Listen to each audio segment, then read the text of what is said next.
سڵاو شەوێکی تری ڕەمەزانە و بە خۆشحاڵیەوە لە خزمەتی ئەم مامۆستایانە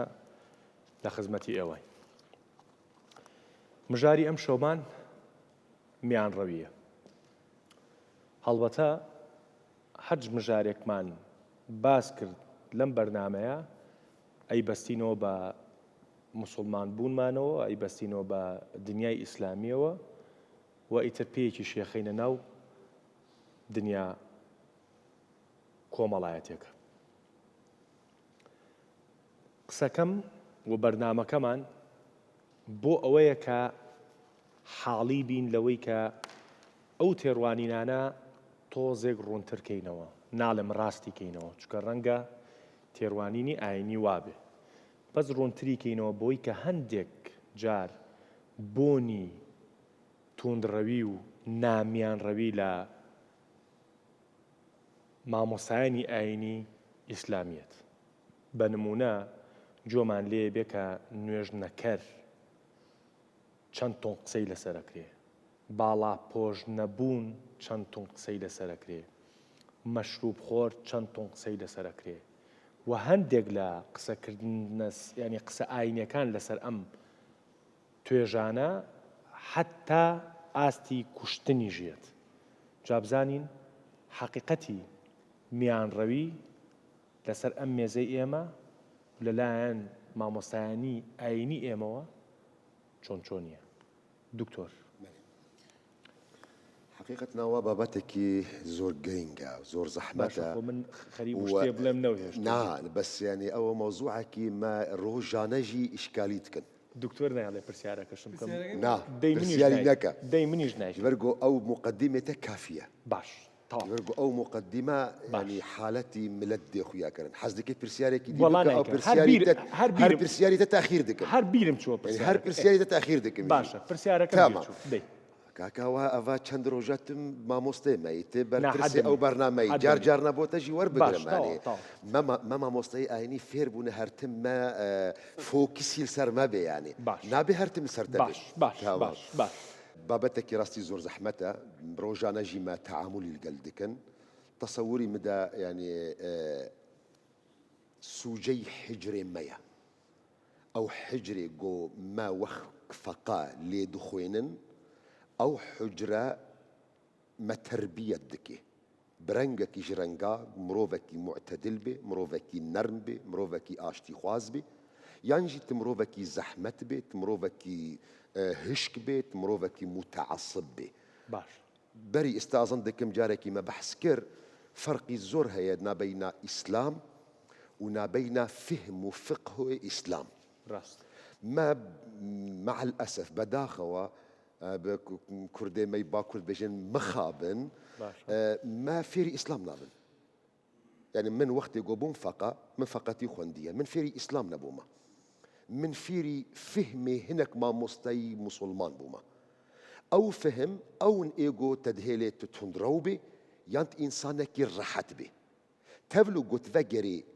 ئیسلام وەک دین، وەک قورآانی پیرۆز، وەک حەدیثێن پێخەمبەر عەلەیهی السەڵات وەسەلام، وەک ژیانە پراکتیکی یا پێخەمبەر عەلەیهی السەڵات وەسەلام دینێکی ڕەحەتە. آياتي قرآن بيروز بيخنبر عليه الصلاة والسلام بيجي ولو كنت فظا غليظ القلب لانفضوا من حولك. أجرت مروفكي دلت الطنق با آخفتني تزور قربة زحمت با خلق لتجهدار ناكي خلقنا مستعدة لأوجوتني تي زحمت جهدار بكي. لكن أو نقطة جياني مسلمانة دهية حاكمك أموي وقت جودا خواز كري حديثي بيخنبر عليه الصلاة والسلام توب بكي كومي بكي يكمين ترتوكي حديثي بيخنبر عليه الصلاة والسلام موطئي إمام مالكة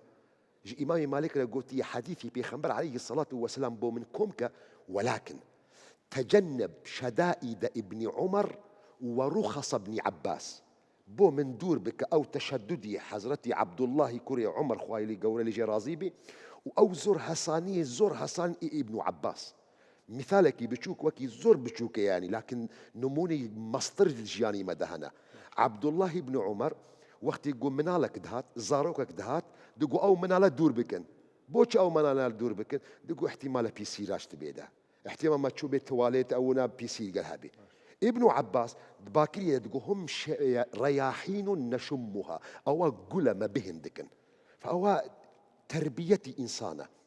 إنسان فيرد به مزور المكتب المدرسة ده حجرة ده أو ما مستا شان خو مسلمان بون هردو كان جي مسلمان هردو كان جي ما مسلمان بون تيروانيني أمي جواب ما مستي آيني إيه حجرة إيه جو ما مست ما تقول سيدة وقت يقول ما فير ذكر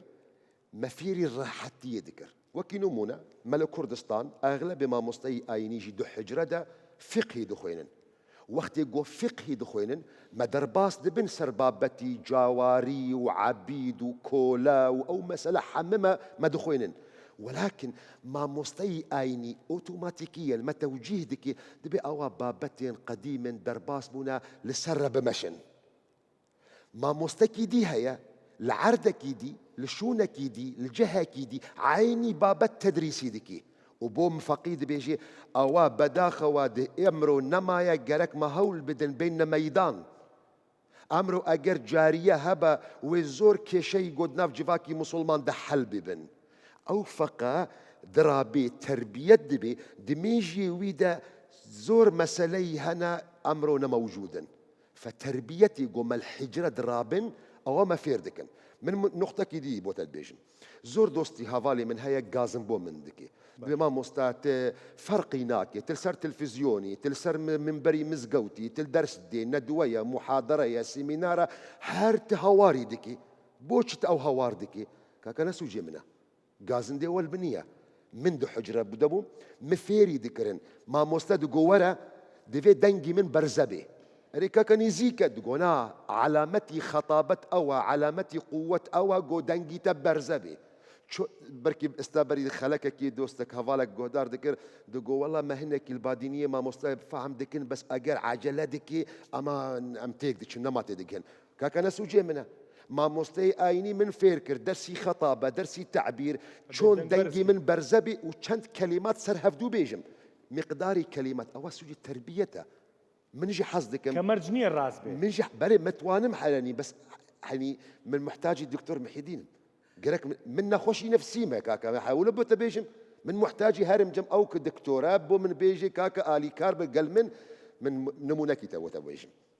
جارك دوستك تلفوني من كرجو ما مستا تعزية ما هي جنازكي ما هي حصدك موري لسر أو كابرا لمش بكي كاكا مزقف ديوانين أف نقطة يعني أف حادثة يقول بدي بيجن بركي قالك دوست هافال مزانبن لباجاري يتوبوري للسويد رودايا باش كاكا مزقوتنين قو بلي والله مزقوت هنا بس أو كابرا خو انتحار كر خو كشت حمو مزقفت قبولي ناكن درباسي مزقوت بكن لمش بكن يحلي شوية قو والله حلي ما إذن ستاندية الكنيسة أما يبنى كنيسة حصدك موري سر لمش بكي من شو من الميجي كر باشي الميجي صحبتي كر قصكي مكر كاكا مدانشتم قال لي مسلمانا مرن مردون صبر ودنجي كيلو برز باشي من يكي كقشل ويدي بقو إذني هيا منجي قصكي بيجي من الميش ناكم من إيشكي كمسيحي ناكم فقط منجي حصدكم مشاركة بكم أقول كلام كفرمو قصكي زور نرم قوت زور جوان قوت زور راحت قوت دوست وهافالان قوتن كاكا والله فرقي والزورة تشري ذكر أو تواضع زور جوانا أو دانان با سوچانەی خۆمان زۆر جوانە یعنی بەر لەوەی مسلمان بین بەر لەوەی دکتۆر بین بەر لەوەی یەزیدی بین بەر لەوەی چوزانم ملحید بین زۆر مهمە یعنی خۆمان سوچەکانی خۆمان بزانین وایە مامۆستا دروستە چی ئەڵێی لەسەر دوو نوکتە یەژم لەولا قسەکەم باش یەژن چۆن نەزانی کەسێک کەڕە یەژێ حاڵە چۆن ێژە دوو کوڕم هەو کچی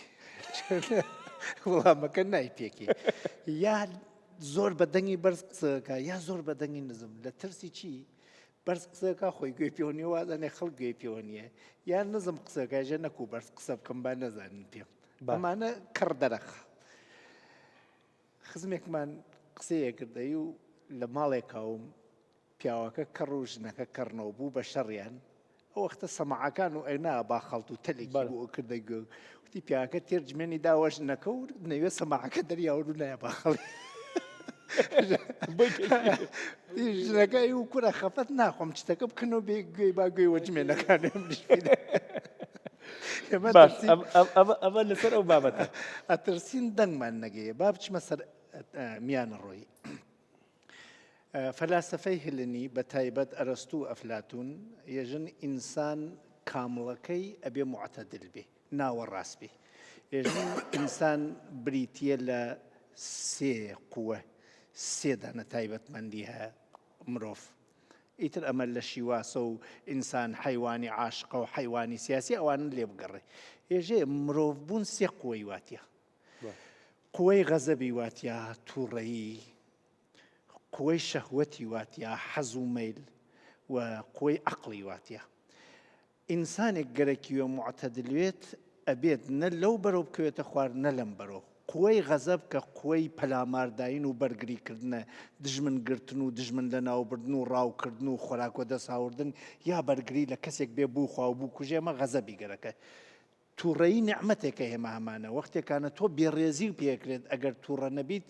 هێزێک لە تۆ دروست ناوێت هەستێکی نەشتیمانی و نەتەوەی دروست ناوێت پێشمەرگایەتی پێدەست پێ بکەیت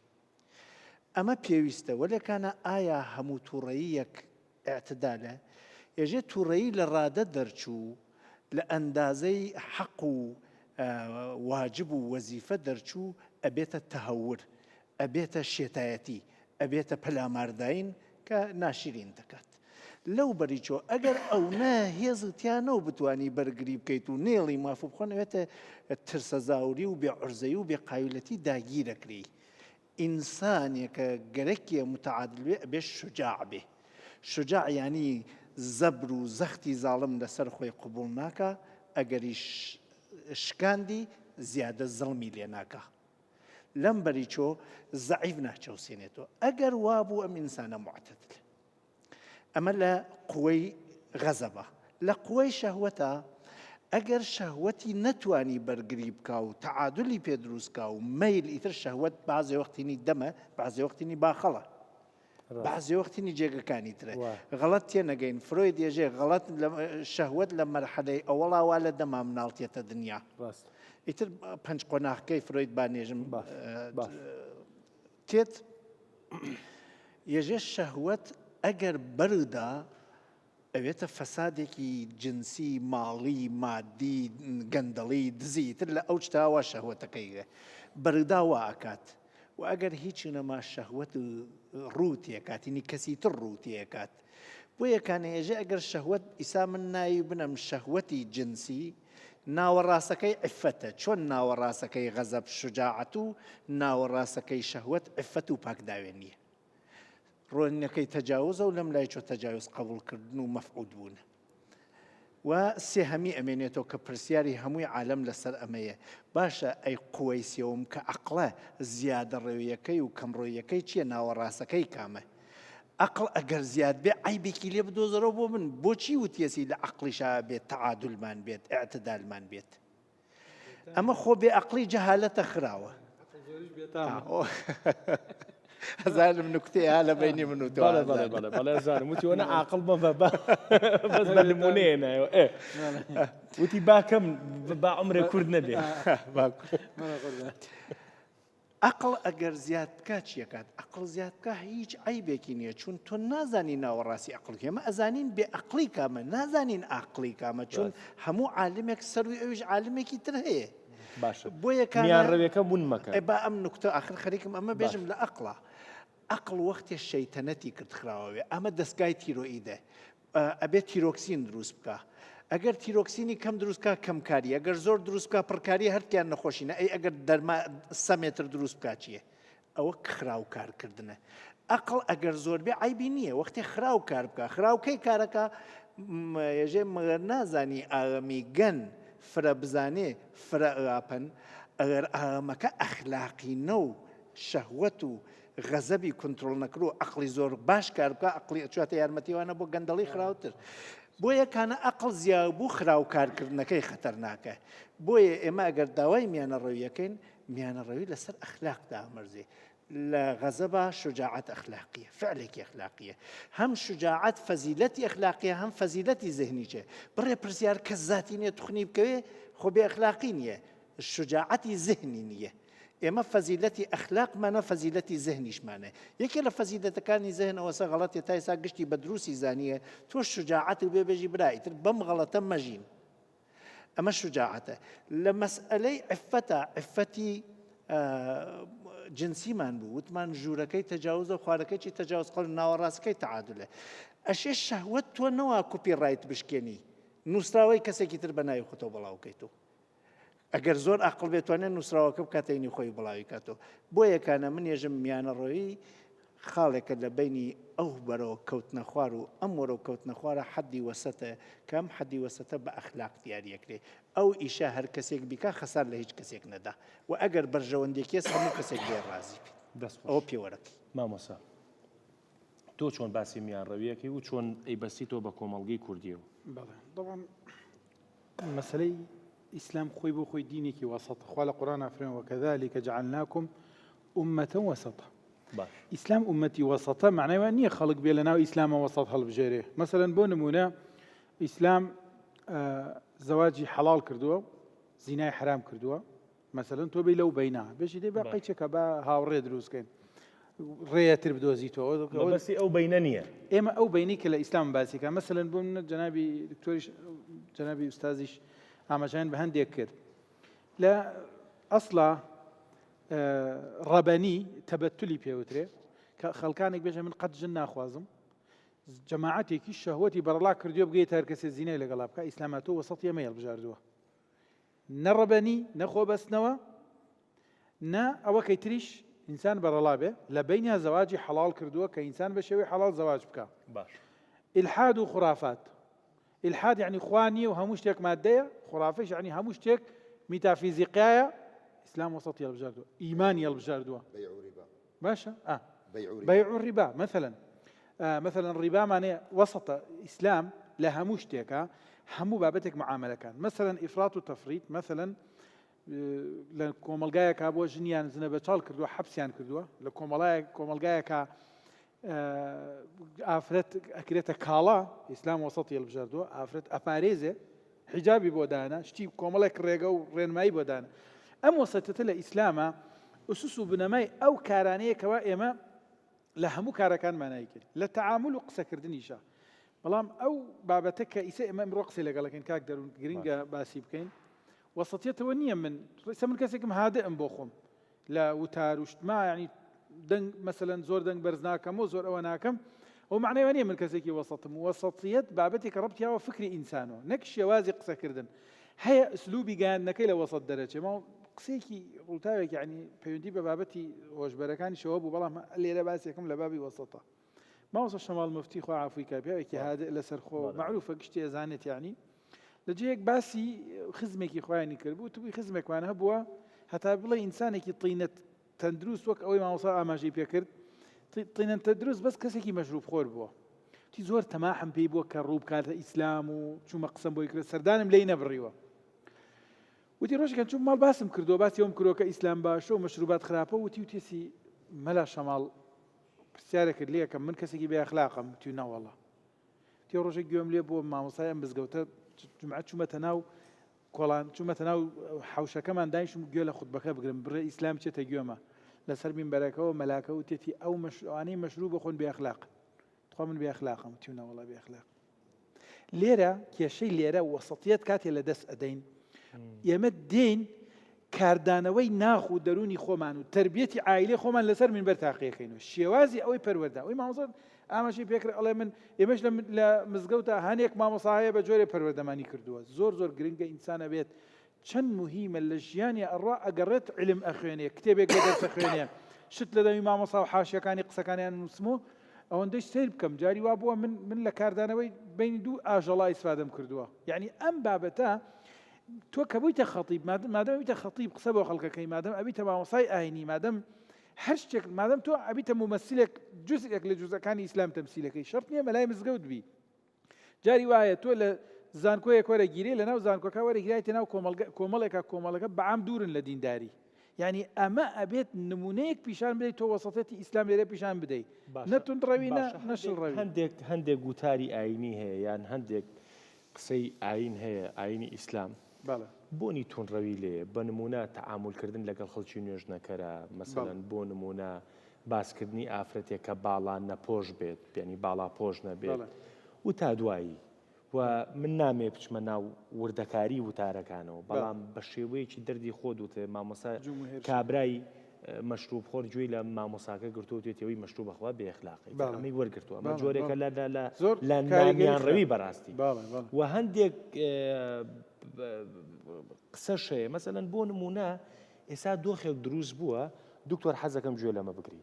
دۆخێک دروست بووە بەدەیان بە هەزاران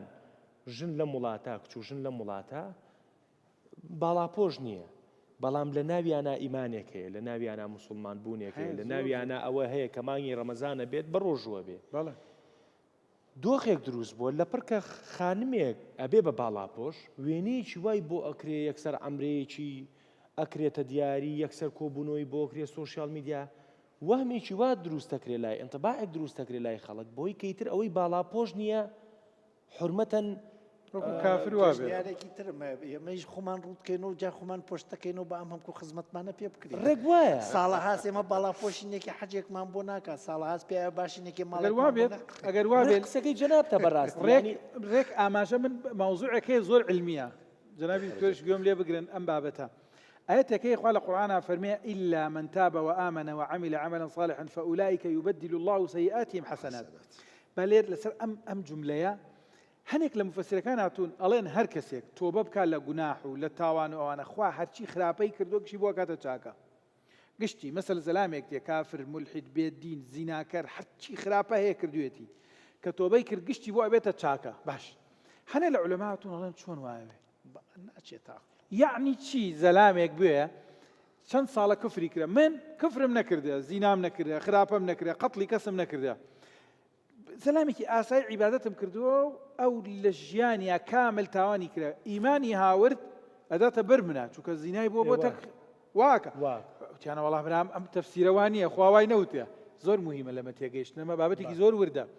وتیانە کاکەوان نییە معنای وان نییە یوبەدیل الله سەیئاتیهم حەسەنات معنای وان نییە تاوانەکانیان بۆ کاتە خێر معنای ئەوەتانێکەوە خوای گەورە مێرەبان لەمە دوای یارمەتیانەدا بۆی ڕێگەی چاکە بگرنە بەر ڕێی خراپە و جاران یارمەتیان دایتر خراپە نەکرد خۆی ئەم معنا دروستە ئەگەر وانەوێ معنای وابێ معنای وابێ ئەگەر خوای گەورە مێرەبان کەسێک گوناح بێژە باش تاوان بکات دوایی کابرات ئەمە عەدالەت نییە ئەسڵەن بەهەرحاڵ با بێمە سەر بابەتەکەی خۆم من لە موزوعەکە با دەرنەچین زۆر گرنگە تند و تیژی بەرامبەر هەنێک لە طبقات بۆ نمونە نوێژ نەخوێن یان هەر شتێکی تر من سەر جێگەی ئەوە نییە مشت و مڕی نوێژ نەخوێن و کەسێک کە نوێژ بخوێنێ فەرقیەوە بجێ مشت و مڕ نییە و خلافە لە قسەکردن و میانڕەویەکەی موسڵمان بکەین یانی بەڵێ من لە یەکێک لە وتارەکانیشمە بڵاویش بۆ تۆ تەکید لەسەرەوە کە منێژم هیچ مامۆسایەکمان لێ زیاد نییە بابەتی ئوسلوبی گەیاندن لەبەر ئەوە کۆمەلگا کە قسەی بۆ ئەەکەی طبقاتی کۆمەلگا ئوستاز أنواع وأشكال فكر وبوچون وشوازي تايا زلامي واهية حتى بياني من بين بميان الرويان دكتور خاني حتى علم وفلسفة وقصي كتابي خيندته قشي كوب كاتو بو زلامي تيب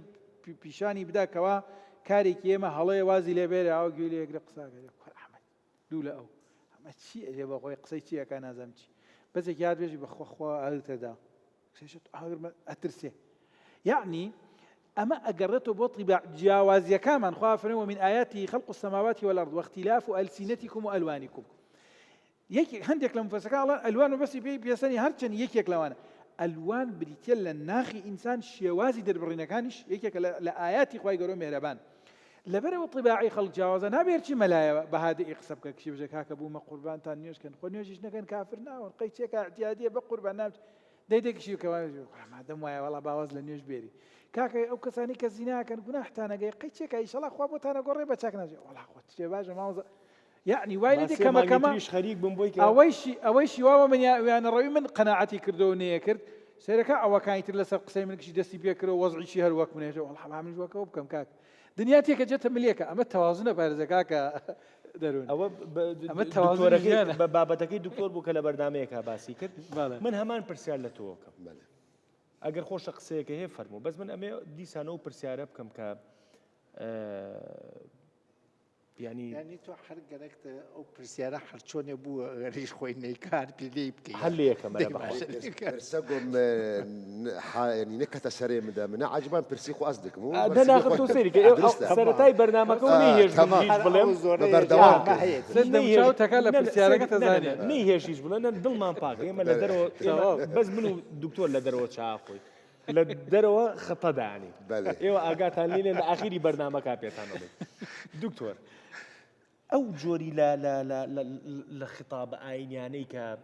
بدلی خویان نوێژ نەکرد بکوژن باڵا پۆژنە ئەوەی باڵا پۆژنیە بیکوژە ئەمەی وای نەکرد وای لێ بکە ئەوەی وای چی وە قسەت لەگەڵ ئەم خطابانە چییە؟ بێگومان يعني من متفق من قال ما مستجاسم انه كسكي لميش نكي مجير نبيجم كاكا خبوخا ميش بكر متفق وخلافي مرسل او نينا انه او كسكي قلت نصيحات لديكي نابب او رنجي نرمي جو غلط يا ولكن وقت يقو من ورم جماعات ربيجم كاكا او كسي الميش ناكي كافره او كسيها متزوجه ومش بافي كتر بيجم نابي او كتشي تلقل او كابرا جيان بكي وكا سيداس تشاون بكم سيروج بديدا باشي سيروج اجر لميجي نكر خزاني كاتشي خوجي بسطي نورا تصوري مدور دا او غلطي كذبه من متفق من اللي قال ما مستجاسم من بيجم كاكا المش بكن لميج مسألة زور مهمة مسألة ركنك أركان إسلاما نيشاني علامتي مسلمان ونا مسلمانايا كاكا المش نك أول ما يحاسب عليه العبد يوم القيامة الصلاة رجا قيامته يكمين تشت محاسبي إنسان دبي صار موضوعي الميجا ولكن من ورم كيشكي نام من لدى درست بكم بناء سرتشي يعني بوتش أو قصدكم من خازن فقر من نفسي صحبتي أول كيشي مد إسلام دا نينا كشيء مد فهمي إسلام ده فهمي إسلام أوي أفقى مشكلة بمن درستك وإلا دجياني بيخنبر ده عليه الصلاة والسلام كسن هبون حز ذكرن زحمتي يكجوا جيني بيخنبر وعليه الصلاة والسلام زينب جيني بيخنبر عليه الصلاة والسلام حز ذكر جو خبو وسطين بول ميش نابينا دستون ما تبيجين ستون نظام ون بو ستون نابينا دستون وريسة كي جري دابو وقت يقول ميش ذكر وسطية درابو خب أو وريسة وجريد دا بيخنبر عليه الصلاة والسلام داني هاته أو شو وريسة جو والله هو وريسي زينب أجر وسطي بوخو أو وريسة دقري جو حلو هذا دار راكن أجر إنسان اللي ميجي كربر اللي ميجي خب قولي طاقتي خبكي مقصد ما أوقصة إنه زوركس هي حزلي هي أو موضوعات بكي ولكن أواب تربيتي اختيار أقوال فقه مي إسلامي زور جار آلي كارد بموضوعك من استابيج منازانا زور ما مستوي هي نازانا احتمالا من الكفر يجي بقلبين موضوعي ولاء وبراء بجهشتي مرحلة نابت نرمبي من ناتوان نبوت نرمبي موضوعي ولاء وبراء من ناكار من القلتة نرمبي هو موضوعك زور جرينجا غلط بيانك جنوانية يعني دمك إشكالي من الدين دنينا إشكالي من تفسير الدين ده أجر بكردي ولا وبراء يعني لقال كافر أبيت نوتيج بيت لقال مسلمان نرمونيان بي جوري نابي نرمونيان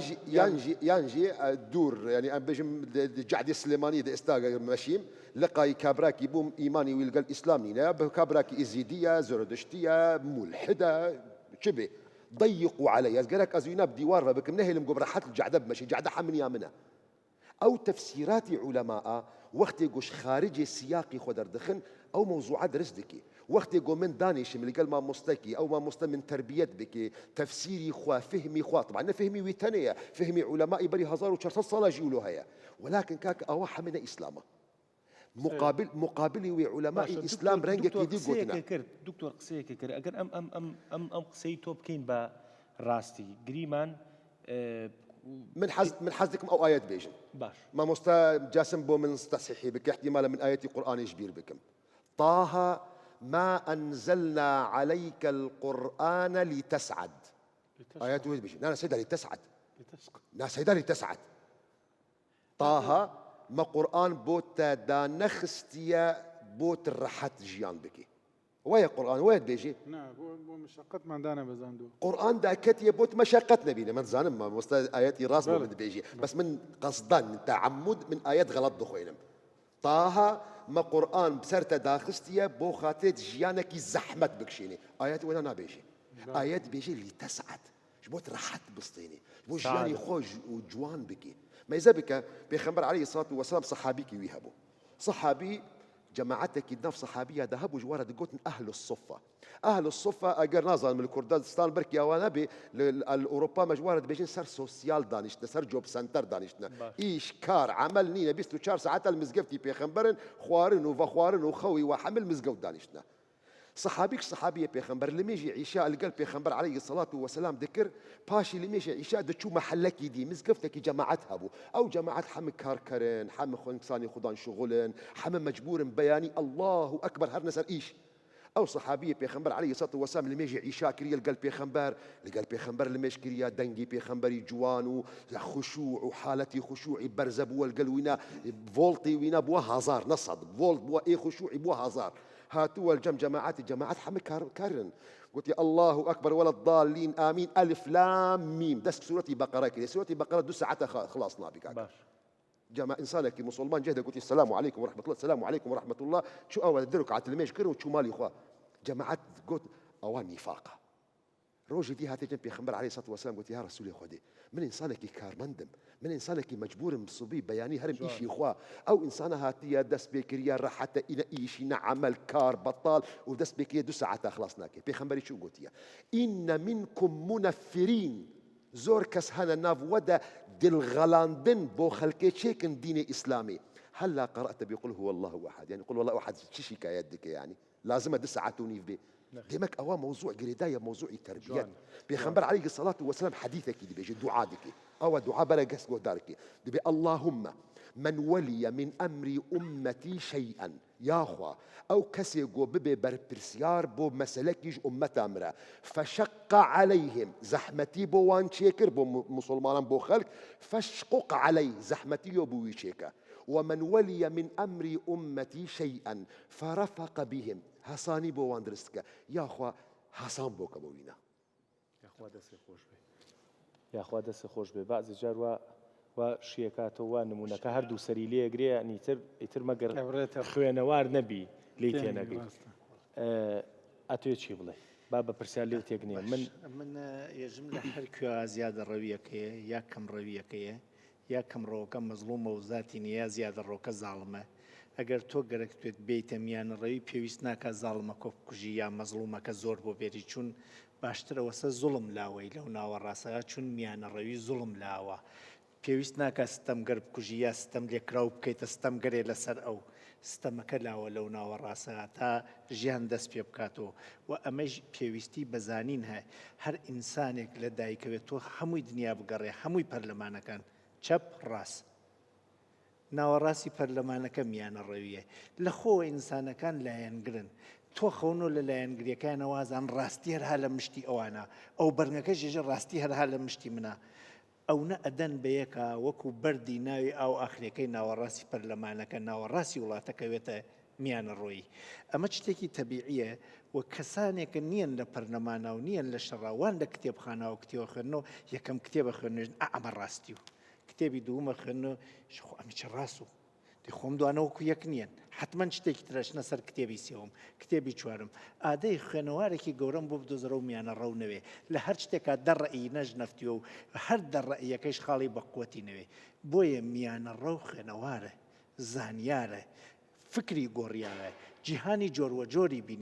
بینیە هەموو ملەتێک بە کولتوری خۆی شادە هەموو ئینسانێک بەشی خۆی ڕاستی وا پێ و ئەم ڕاستیانە لە یەک جێگایەکە گرنەوە وەکو ئەم پەرداخە لەم دیوەشکڵێکی ئیسا کەسانێکە لەم بەرەوڕوان من ئەرامە ئەبینن مایکێکی وا پێوە درۆیش ناکەنێژن محەممەدخانی مایکی وا پێوە کەسێ لەو بەرەو ئەڕوانێ مایکم پێوە نییە کەسێ لە ڕوبەڕووە ئەڕوانێت ئەزانێ هەرتان ڕاستەکەن ڕەنگە ئەم دوانە شەڕی خۆیان بکەن و نەیشزانن بۆ یەکانە میانە ڕەوی نیشانەی تێگەیشتنە زۆر جوانە نیشانەی زانینە نیشانەی جیهانبینیەکی ئاوەڵاست نیشانەی خوێنەواریە و نیشانەی ئینسافە هێژی نەکو من هەڵا بم دەیان جار لە ژیانمانە وامان زانی ڕاستمان کرد و دواتر زانیمان خەتامان کرێ هەر ئەمە کە ئەم ئەزمونە لە دەروون تا تۆمارکەی مەجال تێڵیتۆ بۆ بەرانبەر وێنەیەکی جوان لە بڵێ لە مەکتەبەکانە هەر لە ئوروپا تا ئێران تا لە سلێمانیا لە خوێندنگەی یاڵان قۆزا لە بەری دەمی پیرەمەگرو نابینیم دانریاوە شەشێکی ئینگلیزیە لەسەر زەوی نووسریاوە تەلەبەیە ئەنەنە ئەو بەریەوە تەلەبەیە ئەنەن ئەم بەریێژن چەنە ئەو بەریەکەی ژێ نۆیە ئەم بەریەکەی ژێ شەشە هیچ کامیچیان درۆ ناکەن کەسی میانە ڕۆ ئەگەر خەتێ بخاتە ژێری شەشەکە معلومەوێ شەشە یانوس چون خەتەکە ئەو خەتەسەر لەسەری نووسیا میانە ڕۆ کەسێکە ئەڕوانێ ئەو گرفتیە و ئەمیش گرفتیە ئەو ڕاستی وا پێ و ئەمیش ڕاستی وا پێ و هیچ کامیان درۆ ناکەن بەڵام هیچ کامیان ناتوانن بکەنە ئەم بەرەو لە چاوی ئەمی چۆ تماشایە بکە بکاتە ئەو بەرەو لە چاوی ئەوی چۆ تماشایە بکە ئەو ئالێەوە ڕوانێ و چاوی هەتکیانە بینە ڕێحەلیان بۆ دۆزێتەوە دیالوگ لە میانە ڕەویە دروستە بێت مشاجرە دیالوگ دروست ناکات دیالوگ یا گفتمان ینی کێشەیەکی یەکسان هاوبەشمان هە تۆ هەوڵەدەی حەلیکەی منیش هەوڵەدەم حەلیکەم باشە یەک بڕمبەرێت خوا با ئەو قسەیە بکەم بەپێی قسەکانی جەنابە و بەپێی زانست تۆڵەی کەسی ڕۆشنبیر و خوێنەوار میانڕەوە یعنی ئەم هەموو نامیان ڕەویە لە کوردستانە هەیە نیشانی نەخوێنەواریمانە ئەوە تەواوەکەم جوایە دەمەوە با قسە حیفەتێک بچوە وڵامی ئەو پرسیارە حتممەە دەمەوە وەختێکانە کەسێک ڕوانێ بەم دوانەوە ئەو لەو بەرەوە ڕاستەکە و ئەمیش لەم بەرەوە لێ هیچ کامیان جێگۆڕکیە ناکەن تا بزانن هەرکیان ڕاستەکەن دێ ئەگەر هەرکتان ڕاستەکەن حتمما کێشەیەوە لەو بینە چۆنەوێت دوو قسەی دژ بە یەکردکیان ڕاست بێ ڕاست ئەوەی کە لەوە ئەڕوانێت ێژێ ئەمە ئەگەر خەتێک بخەمە ژێری عەدەدەکە بۆ هەردوو لایەن معلومەوێ شەشە یانۆس ئەوە ئەبێ لە هەردوو ڕوانگەکە تێبگێت تا بتوانێ حەلیکە بۆیە میانە ڕۆ ئەبێ سەتحی باڵاتری بێ ئەگەر سەتحی خواردتری بوو چییە منافق منافق هەوڵەدا ئەویش ڕازی بکە و ئەمیش ڕازی بکە و خۆی نازانێت کێشەکە چییە تێ لە لای تۆ جۆرە قسەکە تۆ خۆشحاڵی چوار لایەوە کە جۆرە قسەکە ئەو خۆشحاڵی هەرکییان خۆشیانەوێ ئای ئەو ڕۆژە ئەو دوو دژمنە ئەگەێنێک و ئەم لە ناوە ڕاستە خەجاڵەتە بێ میانە ڕۆ کەسێکە وەختی و دوو کەسە گەێنێک هەرکیان نەزانن ڕاستی کردێ وەلێ منافق کەسێکە و دوو کەسە گەینێکم لە بینیان نازەر دەبێت و جا لە بینی ڕۆشنبیرانە ئەگەر تەبایی نییە و میانە ڕەوی نییە کێشە چییە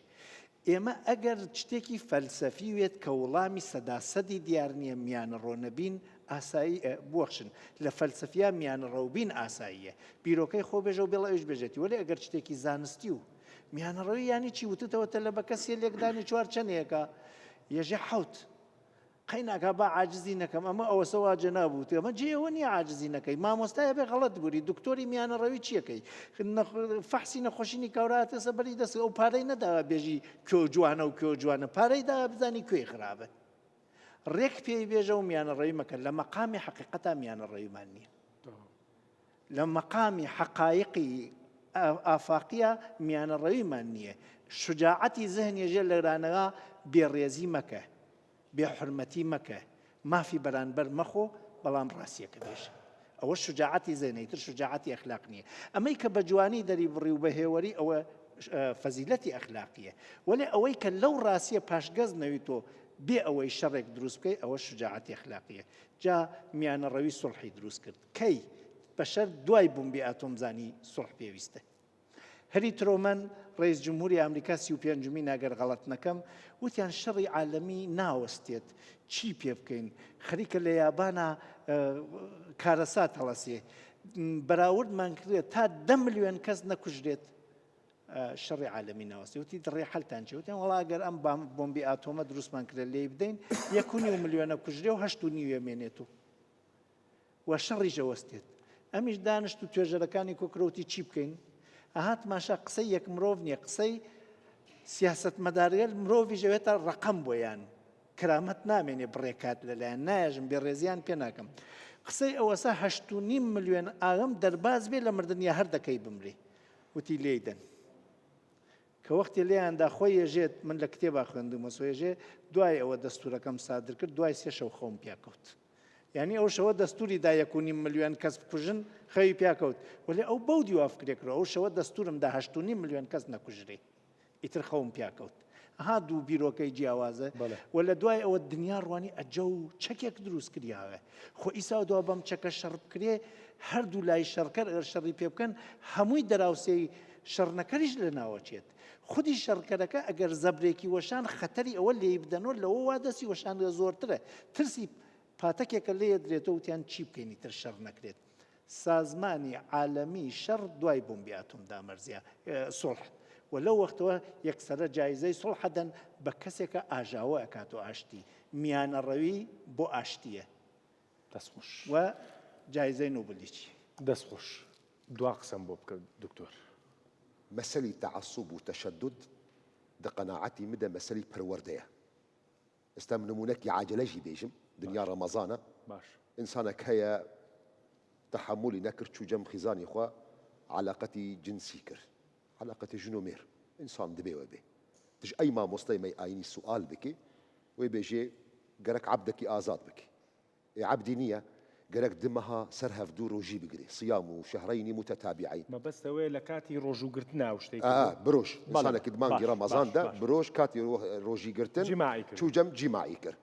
هاتە جەم مامۆستا هاتە سم سەیدای مەڵە جاسم سەیدا چاوا بکەم سەیداوێ بێژێ وەڵا عەبدی ئازاد بکە عەبدی نییە دوو مانگە سەر هەفتوو ڕۆژی بگرە ئێ سەیدا من ناتوانم ئەساسا من تەحملی نەکرد یعنی ما گۆ من تەحملی کرد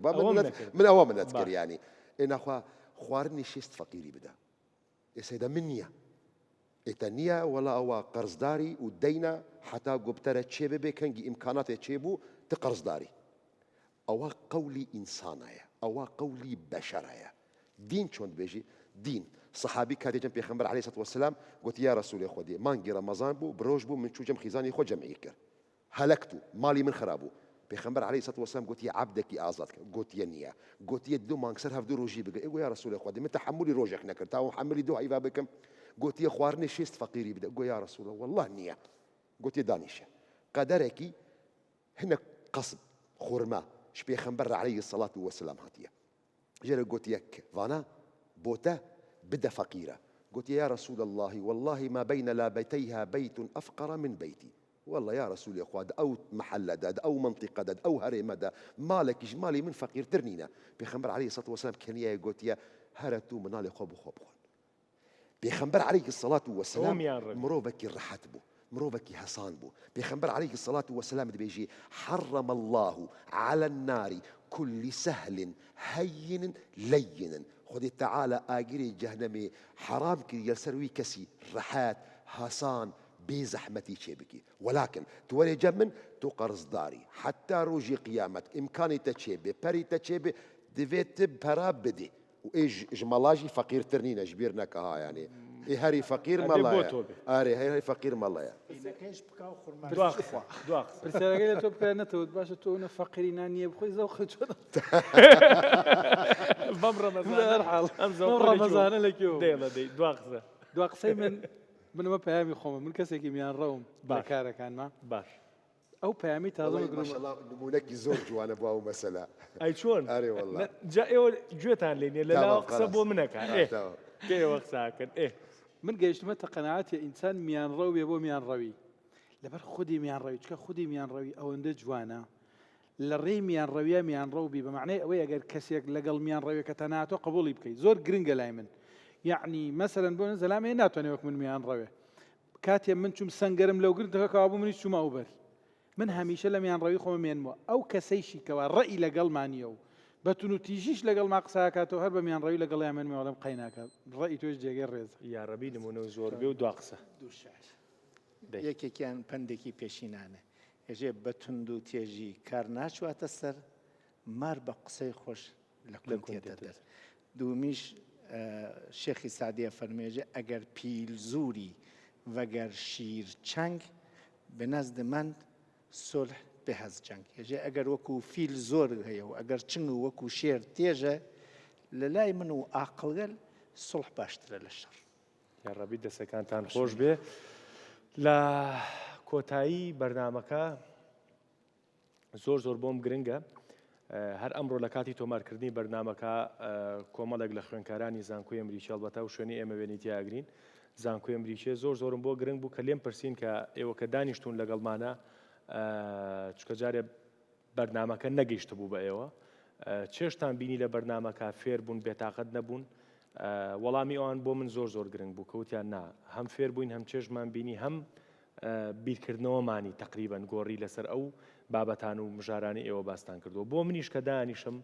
ئەمە وەکو بینەرێک خۆم زۆربەی کادەبمەوە بە بینەر کە گوێ لە دکتۆرەگرم گوێ لە مامۆساگرم گوێ لە دکتۆرەگرم هیوادارم بۆ ئێوە ژوابێ هیوادارم ئەو کەسانەی کە بینەری ئەم بەرنامەیەن تۆزێک دەسوپلیان نەرمکەن تۆزێک ڕۆحیان ئاسوودەکەن بۆی کە هەمومان ئێمە دەردی دکتۆر فەرمووی لەسەر زۆر شت سوێنگمان خواردووە لەسەر زۆر شت توندڕەوین لەسەر زۆر شت باوەڕمان وایە کە نابێت لەو بیرکردنەوەی خۆمان بینە خوارەوە با بینەکەی هەڵبژێرین با بینە ئەو ناوەندەی کە میانڕەوی هەڵبژێرین وەکو مامۆسا فەرمی میانڕەو بین لە پێناوی میانڕەویە هیوادارم شتێکمان کرد بێ شێوێکی باشتانە بێت دکتۆر گیان